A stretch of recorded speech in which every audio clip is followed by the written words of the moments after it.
Saudara-saudari yang terkasih dalam Tuhan, Shalom.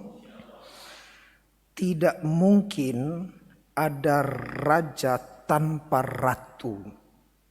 Seorang ratu melahirkan seorang anak yang kelak dan memang pada dirinya, pada diri anak ini memiliki sifat seorang raja, inseh atau ansih.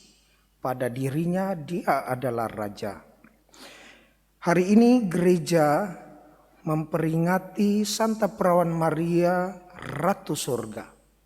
Keratuan Maria pertama-tama bukan tentang dirinya sendiri, tetapi tentang sifat rajawi Kristus. Jadi gelar ratu yang dikenakan kepada Maria karena Kristus adalah raja. Dan De Mariam Numquam Satis, tentang Maria memang tidak pernah akan habis.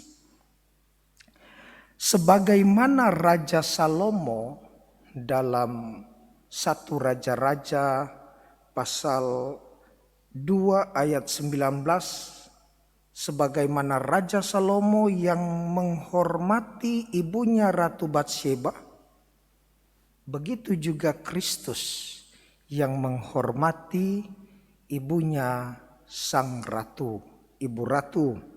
Sejak masa hidupnya, Maria memang dikaruniai rahmat oleh Allah untuk mengandung, untuk melahirkan, untuk menyusui, untuk membesarkan raja yang kelak memerintah di sorga. Dan hal ini nampak ketika malaikat menyapa Maria dengan kata salam, hai engkau yang dikaruniai. Dalam teks yang lain, salam hai engkau yang penuh rahmat. Dosa adalah kekurangan rahmat. Maria tidak. Penuh, bulat, utuh rahmat dalam diri Maria. Kalau kita ada yang bengkok sadiki, ada yang gepeng, ada yang cuma setengah. Tergantung seberapa banyak rahmat yang ada dalam diri kita, maka dosa berkurang. Tapi semakin banyak dosa, rahmat berkurang. Maria tidak. Maria penuh, tidak ada dosa yang bisa masuk dalam dirinya.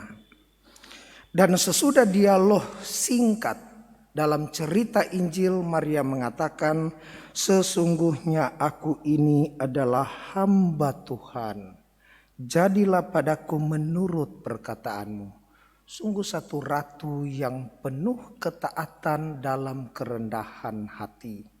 Saudara-saudari yang terkasih dalam Tuhan, ajaran gereja tentang gelar Maria sebagai ratu dapat kita temukan juga termasuk di dalam kitab suci. Dalam ajaran dari Bapa Gereja Orang-orang Kudus. Dan juga di dalam katekismus gereja Katolik. Dalam Wahyu pasal 11 ayat 19 dan 2 ayat 1, di sana dikatakan maka terbukalah bait Allah di sorga. Maka tampaklah satu tanda besar di langit. Seorang perempuan yang berselubungkan matahari dengan bulan di bawah kakinya dan menggunakan mahkota dari 12 bintang di atas kepalanya. Siapa itu? Maria. Begitu juga Santo Athanasius yang mengatakan jika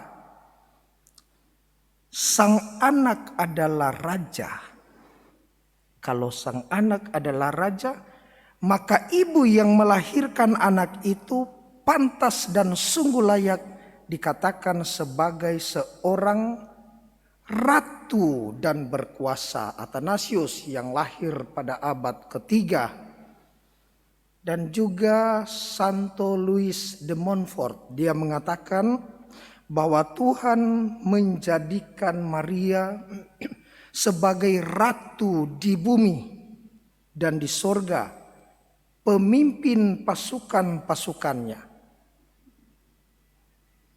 pembagi rahmatnya,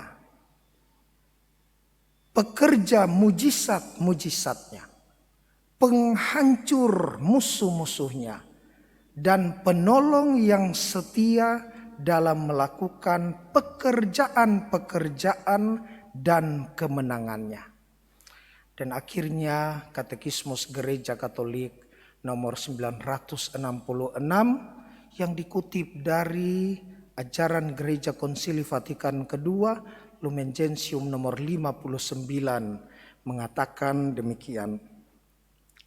Akhirnya perawan yang tak bernoda, yang tidak tersentuh oleh cemar dosa asal, setelah menyelesaikan perjalanannya di dunia ini, dia diangkat oleh Tuhan dalam kemuliaan di sorga dengan seluruh jiwa dan raganya. Untuk apa diangkat? Untuk ditinggikan sebagai ratu sorga. Ajaran gereja yang bilang, bukan Pastor Simon. Supaya apa? Selanjutnya Katekismus mengatakan supaya secara lebih penuh Maria bersatu dengan putranya, Tuan di atas segala tuan, yang telah mengalahkan dosa dan maut. Saudara-saudari yang terkasih, De Mariam Numquam Satis, tentang Maria tidak pernah habis. Sang Ratu seringkali menampakkan diri di mana-mana. Dengan caranya, dengan cirinya yang khas. Berdoa banyak supaya tiba-tiba Maria menampakkan diri di Mamajang. Pertanyaan sederhana bagi kita, sudahkah kita berlaku sebagai putra dan putri Maria? Semoga kita menjadi putra dan putri, anak-anak Maria yang menaruh rasa hormat yang tinggi dan sikap respek yang besar terhadap Bunda Maria, Sang Ratu. Semoga demikian.